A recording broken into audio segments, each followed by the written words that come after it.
ushatse abashumba benshi n'abaririmbyi b'abahanga n'insengero z'ibitangaza byose wabibona, ariko kubona umuntu yera imbuto ushobora kugenda bukira. Oya, mbere yo kumusuhuza nabanje kumusaba imbabazi kuko sinumvaga kuko njye nakuze mbyuka mu gitondo guhinga saa 11, saa 1 nkajya mu ishure, saa 6 nkahita nahura ihene nkaziragira ndimo gutasha inkwi, hanyuma nkazamukana amazi n'inkwi n'umwana mu mugongo n'ihene, nkajya gushaka ibyo kurya saa 2 bakajya. Ku myaka 4 najyaga gutasha inkwi mu gihuru nkagwana n'inzoka mfite imyaka 4. Ku myaka 5 nateka inkoni gasha nyene, kandi ubwo mvuye kuvoma ahantu munsi wacu iyi inki tembye ikagwaye bayigarura ari inyama. Aho rero nazamukana amazi. Inshuro kutamenya kwitwara mu mpano n'umuhamagaro n'imigisha Imana yaduhaye.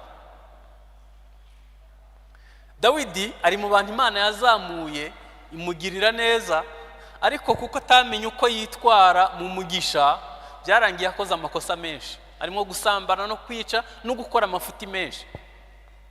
Ni bimwe mu byatumye Imana itamwemera kubaka urusengero, kubera ko yari yarakoze nyine amafuti menshi ayakoreye mu mugisha Imana yamuhaye.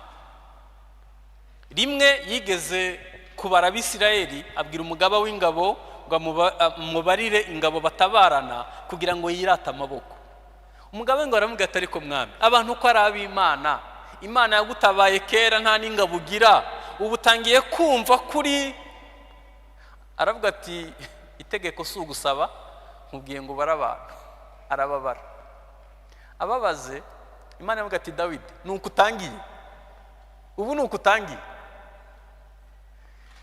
Byaje kuvamo urupfu rw'abagabo 70,000 bazize mu giga ivuye ku bwibone bw'umwami. Bijya bintera ubwoba iyo dutangiye kwirata iby'Imana yakoze, kandi tukabyirata twakuye mu Imana, tugaragaza ko ari amaboko yacu, ari imbaraga zacu. Ngira ubwoba bw'ibizakurikiraho. Irembo Ryera TV, Irembo Ryera TV. Amahage cyane hazazaho pome nyinshi. Abantu twarahakwefye kuko ntihanezeza kamere. Niyo mpamvu kugira urukundo bigoye. Niba tutemeye gupfana nawe no kubamba iyi mirimo ya kamere ku musaraba, ntabwo dushobora kwera imbuto.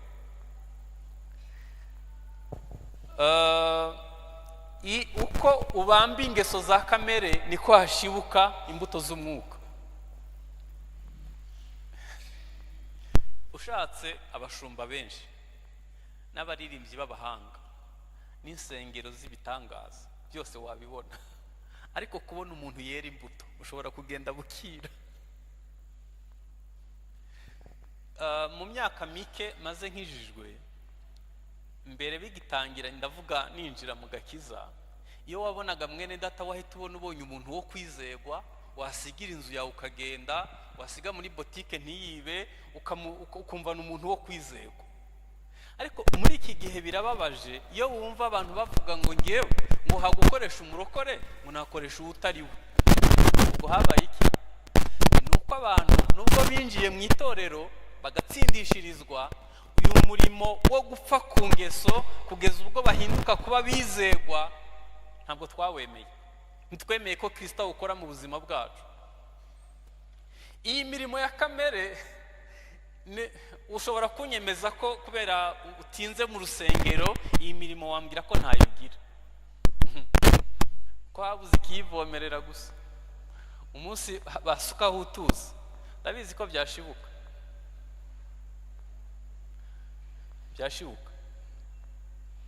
Ubu ntabwo wavuga nabi, ariko umunsi habonetse impamvu yo kuvuga nabi, tuzamenya niba wavuga nabi cyangwa utavuga nabi. Ubu ushobora kunyemeza ko utasambana kubera ko uri umurokore cyane. Imana izabikurinde rata. Ariko umunsi basutseho utuzi nibwo uzamenya ko iyo kamere yapfuye muri wowe cyangwa ikirimo. Ubu washobora kutwemeza ko utakwiba, waguha ibintu utazatangira raporo, nta uzakubaza uko byakoze, nibwo twamenya aho ugeza kuba umwizego. Igihe cyose Imana yanyujije muri teste y'utuntu tworoheje, hari igihe nireba nkibaza uyu ni Desire cyangwa ni uwo bavukana. Nkibaza na ya myaka yose maze mu gakiza, akantu gato nyuzemwo kangejeje aha. Hanyuma icyo nize ni kimwe, igihe cyose mbonye uwo ndiwe nize kubizana ku musaraba. Ntabwo Yesu akoresha utuntu tunini. Ushobora kunyura mu muhanda hariya ugatsitara ku ibuye ugahita urivuma, kandi ugahita ubwerekaho kuvuga ko Satani yaguteze ibuye. Ibyo twihutira kubivuga, ariko ashobora kuba atari na Satani, ari Imana yagira ngo ikwereke ko umunwa wawe ukivumana. Kuko niba utinyuka kuvuma ibuye bikorohera, no kuvuma umuntu bizakorohera. Abashoferi baraha nzi ko muzi ukuntu abashoferi bagenda batukana kandi bazamuye n'ibirahuri, n'utuka atakumva. No si yo kamera ugira ngo ibiri iturimo nta niba yaragiye. Hari ibintu byinshi byihishe muri twe, gutaha ugasanga umukozi yashiririje. Reaction ugira iyo wahuye n'ikigeragezo ni wewe w'ukuri, ibisigaye uratubesha. Kuri uriya mwifato, attitude ugira, kuriya kuntu wifata wageragejwe, umwifato ugira wahuye n'ikibazo, ni wowe w'ukuri. Ni hagakiza kawe kagera, nayo ibindi barabikubeshe cyangwa warabyibeshe. Ariko icyo nagira ngo mbabwire, urukundo ntirushoboka, n'izindi mbuto ntizishoboka tutemeye gupfana nawe no kuzukana nawe.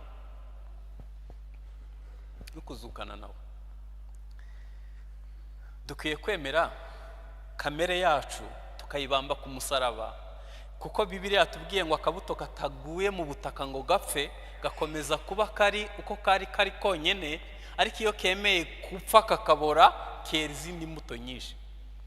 Buriya murabizi ko batera igishimbo cumye cyangwa se ikigori mu butaka, izuba iyo ryavuye habamo sharere imenagura cya gihu cy'inyuma, hanyuma kari imbere kakagondora.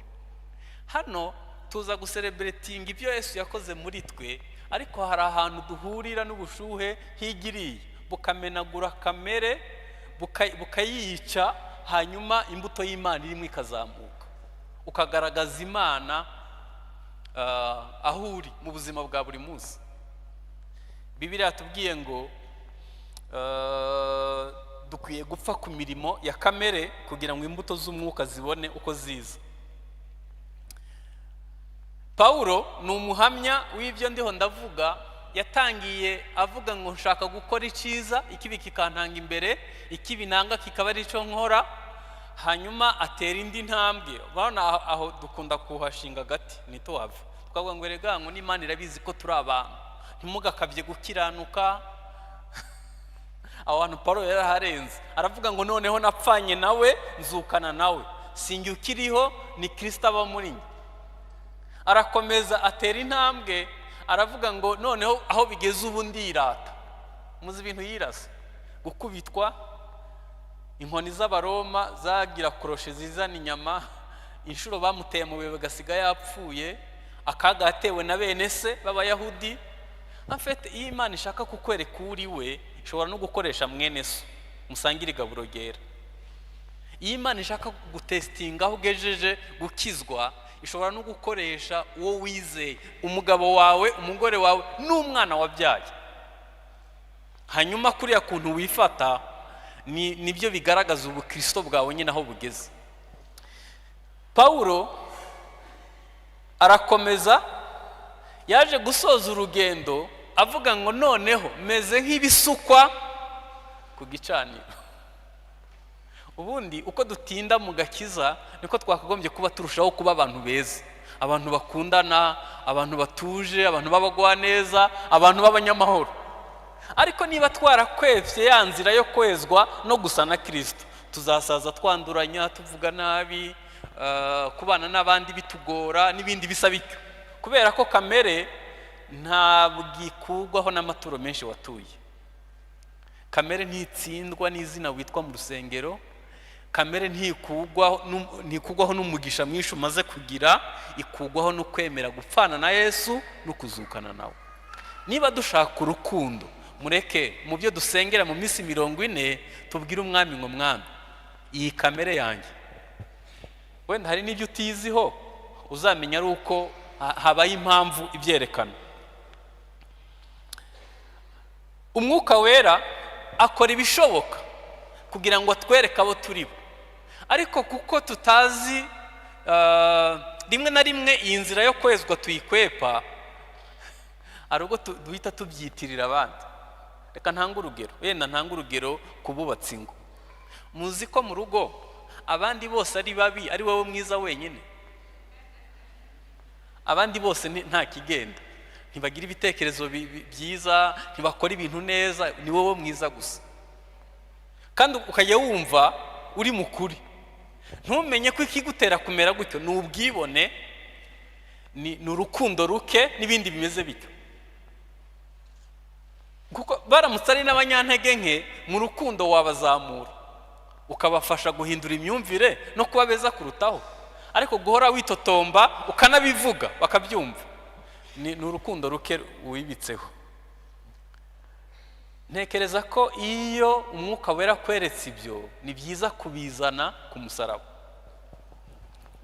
Kimwe mu bintu tugomba kwitondera, tugahora ducunganye nabyo, ni ururimi rwacu n'amagambo twatura. Ese amagambo twatura yuzuye urukundo? Arimo urukundo ku buryo abumva ibyo tuvuga bakira urukundo? Icya kabiri ni imitekerereze.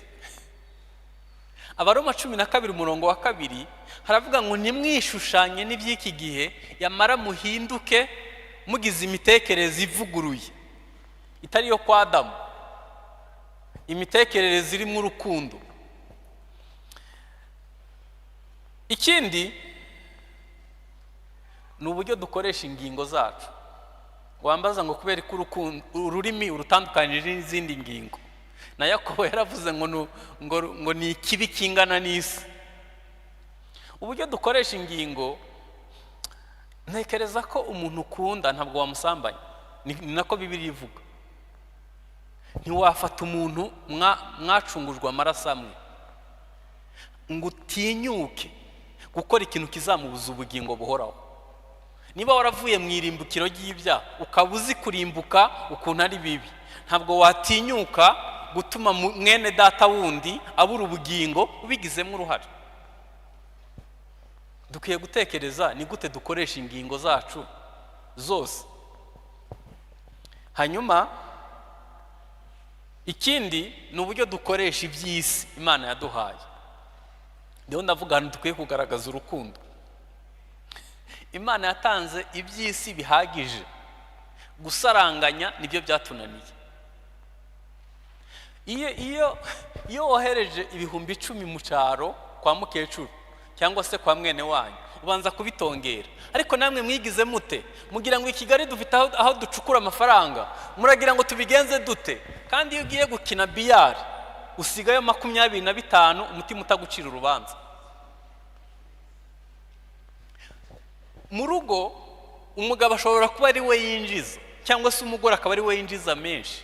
Ngiye kuri ibyo nta kibazo mbifiteho. Ariko iyo bizamuye inaringe ugatangira kubabwira ngo muhimbe n'injye ubagize, ntariho ntabwo mwabaho, mwese murajya imitsi yanjye.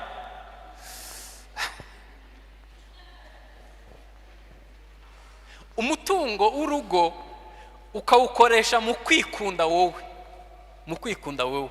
Isaha nziza ni yawe, urukweto rwiza ni urwawe, imodoka nziza ni yawe, telefone nziza ni yawe. Umwana wabyaye mu nda kumuha 5 ukabanza kubivugiraho nabi. Imana yatanze ibihagije ku isi. Ubutunzi bw'isi bufitwe n'abantu batageze kuri 60 mu maboko. Baramutse basaranganije, abantu bo ku isi bose babaho neza. Ariko uburyo dukoresha iby'isi bigaragaza urukundo ruke. Ntabwo ari ibyo gusa, ahandi hagaragaza urukundo ruke ni mu mibanire yacu n'abandi.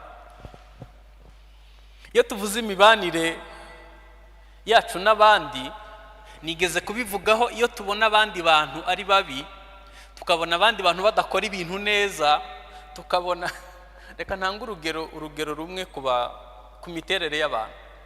Abakorerike n'abantu biyumva, bazi ko bazi ubwenge bwinshi kandi bakora ibintu neza pe, bafite leadership cyane muri bo, ariko intege nke bagira, bazi ko abandi bantu bose ari ibicucu, nibo bazi ubwenge bonyine.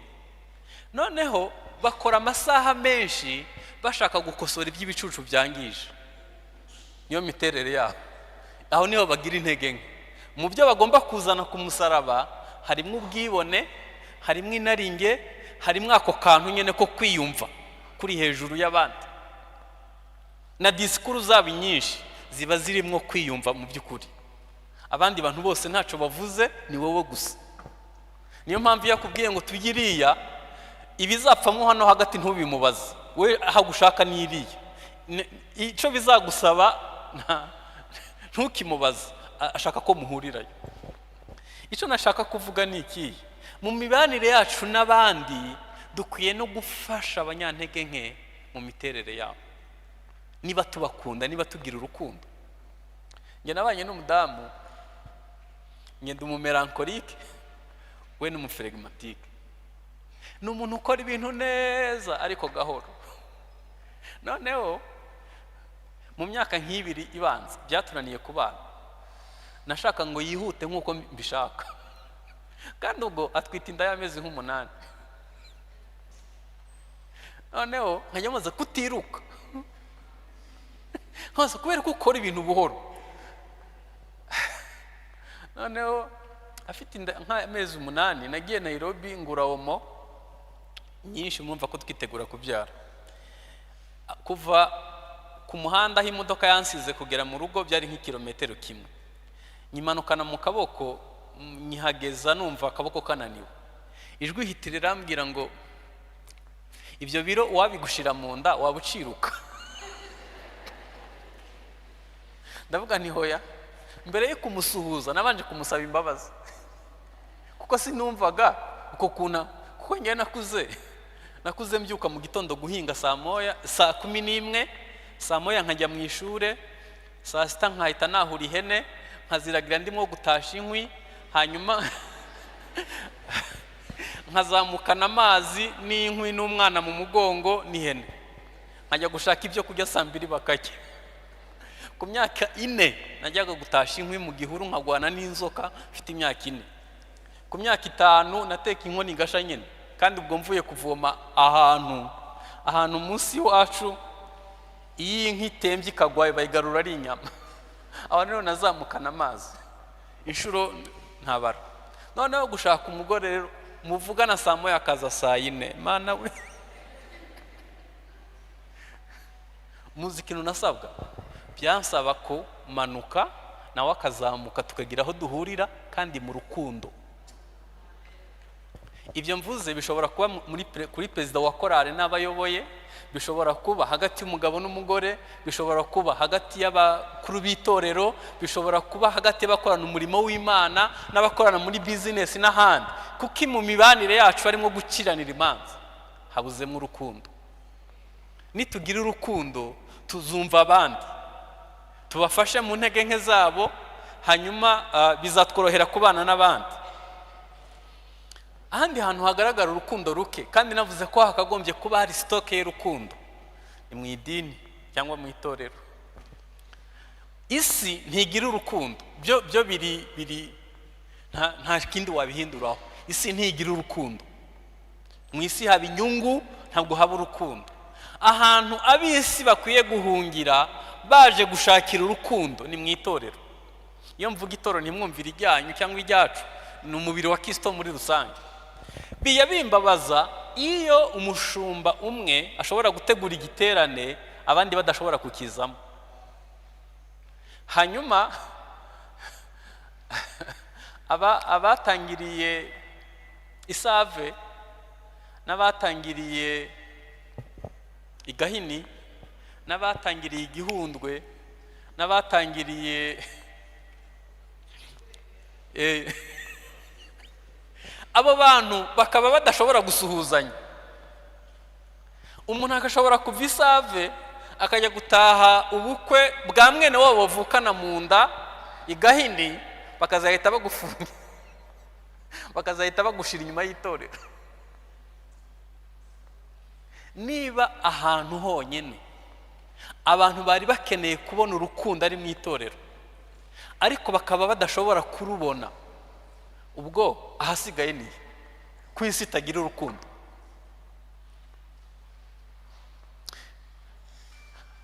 Abenshi ndavuga mu matorero biratworohera kubaka ubwami bwacu kuruta ubwami bwa Kristo, kuko ubwami bwa Kristo bubamo urukundo rwuzuye, kuko Imana yakunze abari mu isi cyane byatumye itanga umwana wayo w'ikinege ngo umwizera atarimbuka ahabwe ubugingo buhoraho. Hanyuma biduha mu itegeko, aravuga ngo nimukundana nibwo bazamenya ko muri abigishwa. Ahandi hantu dukwiye kugaragaza urukundo ni mu mugisha Imana yaduhaye. Hano muhumve neza, iyo utitwaye neza mu mugisha Imana yaguhaye, Imana birayibabaza, kandi nanone ushobora kubona impamvu igucisha bugufi, kuko Imana irwanya bibona. Reka ntange urugero. Pawulo ari mu bantu twakwita ibihangange mu byo kwizera.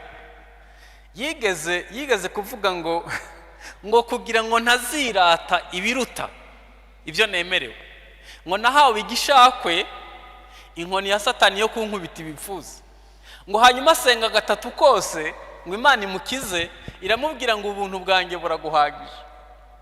Uyu mushumba wacu yigeze, sinibuka niba ari igitabo yabyanditsemo cyangwa ari inyigisho, ariko yavuze ikintu kidashobora kuzamva mu mutima. Yaravuze ngo yigeze gusenga ngo Imana imukoresha ibitangaza nk'iby'aba bantu vuga butumwa bari mpuzamahanga. Ngo Imana iramubwira ngo mushumba naba nkwishe, ngo nabwo wakongera kuryama, abantu bose batonda iwawe, ubwo umugore n'abana baba babihombeyemo, komeza ukuri biraguhagije. Wow, nemeranywa n'ibyo Imana yamubwiye. Hari ibintu Imana yaguha bikakwica noneho mu rukundo rw'Imana ikabikwima. Aho mvuze ni mu gukoresha impano. Umuntu asohora karubumu kamwe katarakwira na Kigali yose, ipantaro agahita yambara nabi. Wamutumira agahita abanza kukubaza ngo urampa ngahe, kandi nabwo ubwo uraza uko yageze kuri konti cyangwa kuri mobile money. Hanyuma agatangira yemera ubutumire butanu umunsi umwe, bikarangira nta na hamwe agiye. Ibintu biri mu rukundo ruke, kutamenya kwitwara mu mpano n'umuhamagaro n'imigisha Imana yaduhaye. Dawidi ari mu bantu Imana yazamuye imugirira neza, ariko kuko atamenye uko yitwara mu mugisha, byarangiye akoze amakosa menshi, arimo gusambana no kwica no gukora amafuti menshi. Ni bimwe mu byatumye Imana itamwemerera kubaka urusengero, kubera ko yari yarakoze nyine amafuti menshi ayakoreye mu mugisha Imana yamuhaye. Rimwe yigeze kubara Abisirayeli, abwira umugaba w'ingabo ngo mubarire ingabo batabarana kugira ngo yirate amaboko. Umugaba ngo aramubwira ati ariko mwami, abantu ko ari ab'Imana, Imana yagutabaye kera nta n'ingabo ugira, ubu utangiye kumva kuri. Aravuga ati itegeko si ugusaba, nkubwiye ngo barabantu. Arababara, ababaze. Imana yavuga ati Dawidi nuko utangiye, ubu nuko utangiye. Byaje kuvamo urupfu rw'abagabo 70,000 bazize mu giga ivuye ku bwibone bw'umwami.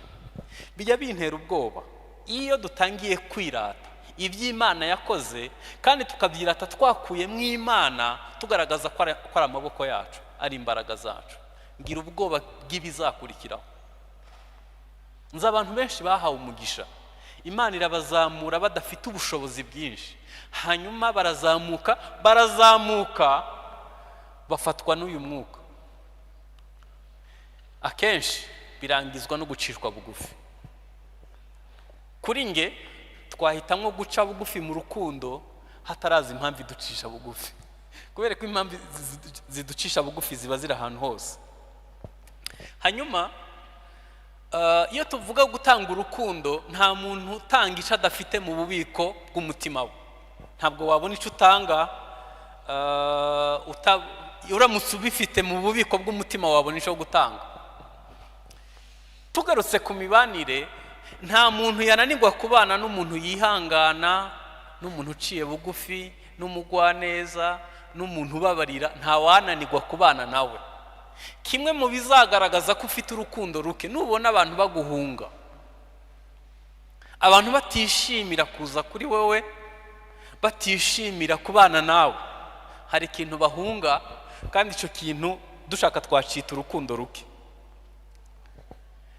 Iyo urukundo ruhari mu mibanire yacu, twishimira ubudasa tukabwizihiza.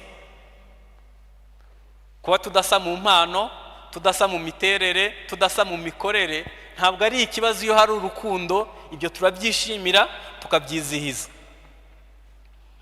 Hanyuma dukwiye kubaho kutugengwa n'urukundo. Hanyuma rero mu gusoza, nagira ngo mbabaze, ni iki Imana itakoze kugira ngo tugire urukundo?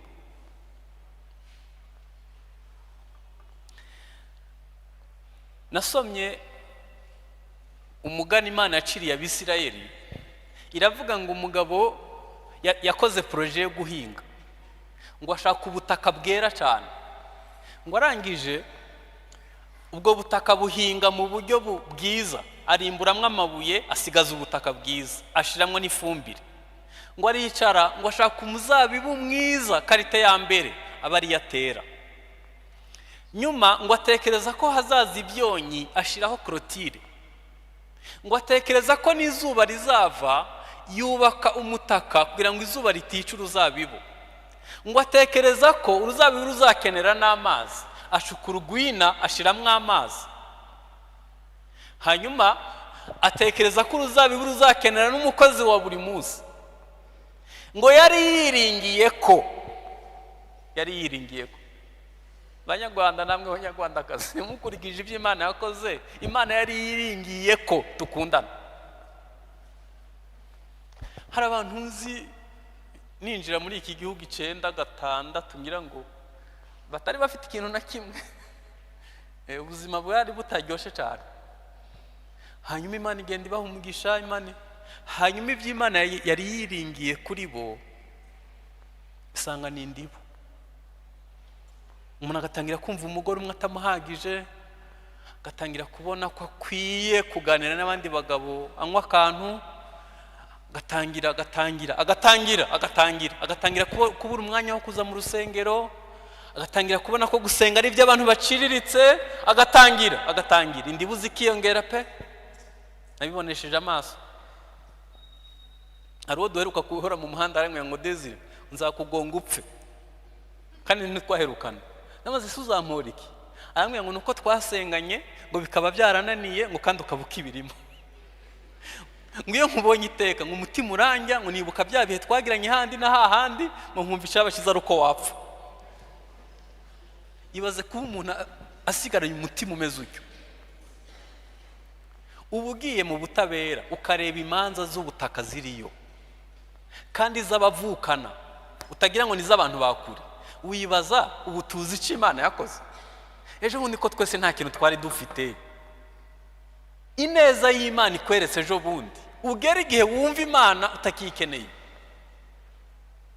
Imana uyibwira ko hatambika wakwijyana, utazi ko imbere hari ikorosi rizatuma uyishaka.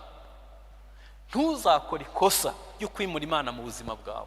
Ntuzakora ikosa ryo kumva ko udakeneye Imana. Umugisha wose uzagera, icubahiro cyose kure hose uzagera, Imana izakomeza ibi ya mbere. Yenda ushobora kubwira Imana uti, Imana ndi umunyantege nke, yego nananiwe, na hano natsinzwe, ariko uracari Imana. Uzamfasha mpave, nongere nsubire ku rufatiro rwiza, ariko ntuzakora ikosa ryo kwimura Imana mu buzima bwawe. Hari ingo nyinshi zitagira Imana iwabo, bayigira mu rusengero rimwe na rimwe baje hano, kandi abantu basigaye bahimba n'impamvu zo kutaza mu nzu y'Imana.